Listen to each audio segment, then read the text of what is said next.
لوگ ایسے بھی ہوں گے جو رمضان کے اینڈ میں بہت پریشان ہوں گے، بہت سے مسئلے مسائل میں لوگ گھرے ہوئے ہوں گے۔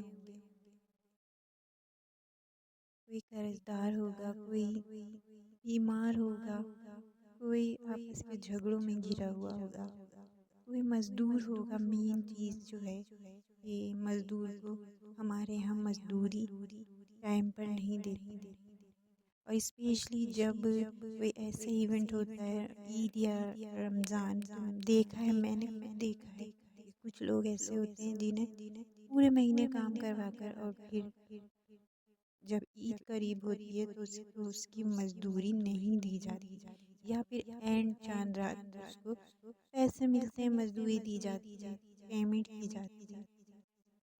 تو ایک مزدور آدمی کس طرح سے عید کی تیاری کرے گا اور کیا کیا کرے گا اس مہنگائی کے دور میں، محدود اپنی تنخواہ میں؟ تو بہت سے لوگ ہیں، بہت سے مسئلے مسائل میں گھرے ہوئے ہوں گے، پریشان ہوں گے، کیونکہ ہر کوئی چاہتا ہے کہ اپنی فیملی کے لیے یہ عید کے لیے تو سبھی تیاریاں کرے، سب کچھ خریداری کرے، اور بچوں کے لیے کسی چیز میں کوئی کمی نہ رہے، ہر ایک کی خواہش ہوتی ہے۔ لیکن جب یہاں آ کے انسان بہت بے بس اور مجبور ہو جاتا ہے کہ پورے مہینے محنت کی، کام کیا، لیکن مالک جو ہوتے ہیں مزدوری ٹائم پہ نہیں دیتے یا بھی پوری نہیں دیتے، تنگ کرتے ہیں، پریشان کرتے ہیں۔ کوئی بیمار ہوتا ہے، اسپتالوں کے چکر کاٹ رہے ہوتے ہیں، کوئی محتاج ہے جو محتاجگی سے پڑا ہوا ہوتا ہے، بیمار ہوتا ہے، تو بہت سارے مسئلے مسائل ہیں، آپس کے جھگڑے ہوتے ہیں، ایک دوسرے سے روٹھے ہوئے ہوتے ہیں۔ تو ان تمام مسئلوں کو حل کرنے کے لیے اللہ تعالیٰ سے خوب خوب دعائیں مانگے، طاق رہتے ہیں، دعائیں اللہ تعالیٰ قبول فرماتا ہے۔ پتہ نہیں ان میں سے کون سی شب قدر ہے، یہ اللہ ہی بہتر جانتا ہے، لیکن دعائیں اللہ تعالیٰ قبول فرماتے، اپنے بندوں کو وہ خالی ہاتھ نہیں لوٹاتا۔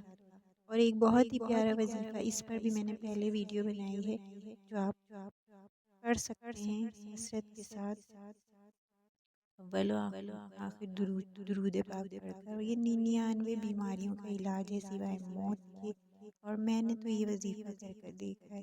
اللہ کے کلام میں بہت طاقت ہے، اور یہ وظیفہ لا حول ولا قوت الا باللہ العلی العظیم، جب یہ پڑھتے ہیں تو بہت سارے مسئلے مسائل اللہ تعالیٰ اس طرح سے حل کر دیتا ہے کہ ہم سوچتے رہ جاتے ہیں کہ یہ کس طرح سے آسانی پیدا ہو گئی، کس طرح سے یہ معاملہ حل ہو گیا۔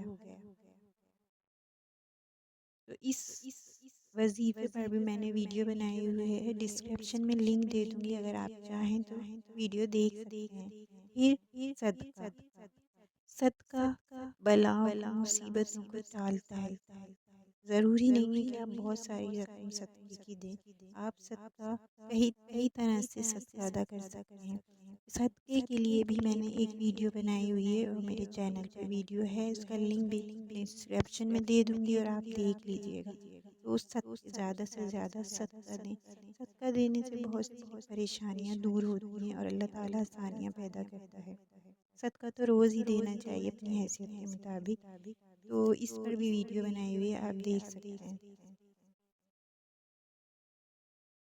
پھر قناعت کو اختیار کریں، اور جو بھی حال ہو، جیسے بھی حال میں ہو، تو فضول خرچی سے بچیں، قناعت کو اپنائیں، اور سب سے زیادہ اللہ تعالیٰ کا شکر ادا کریں۔ جتنا شکر ادا کرتے ہیں اللہ تعالیٰ اتنا ہمارے لیے اور دیتا ہے، اللہ تعالیٰ اتنا ہمارے لیے آسانیاں پیدا کرتا ہے۔ تو خوب خوب ہر حال میں اللہ تعالیٰ کا شکر ادا کریں۔ عید قریب ہے، اللہ تعالیٰ سب کے لیے آسانیاں پیدا کرے، اللہ تعالیٰ سب کے لیے وسیلے بناتا ہے، اور اللہ تعالیٰ سب کے لیے وسیلے بنائے اور آسانیاں پیدا کرے، ہر معاملات کو اللہ تعالیٰ آسان کر دے۔ میری دعا ہے کہ اس رمضان کے آخر میں اور اس عید پر جو لوگ پریشان ہیں، اللہ تعالیٰ عید سے پہلے ان کی پریشانیوں کو دور کر دے، اللہ تعالیٰ اس رمضان کی برکت سے ان کے تمام معاملات کو آسان کر دے، اور آسانیاں پیدا کرتے ہوئے غیب سے ان کی مدد فرمائے، اور ہم سب پر اللہ تعالیٰ رحم فرمائے، ہمارے تمام معاملات کو آسان کر دے۔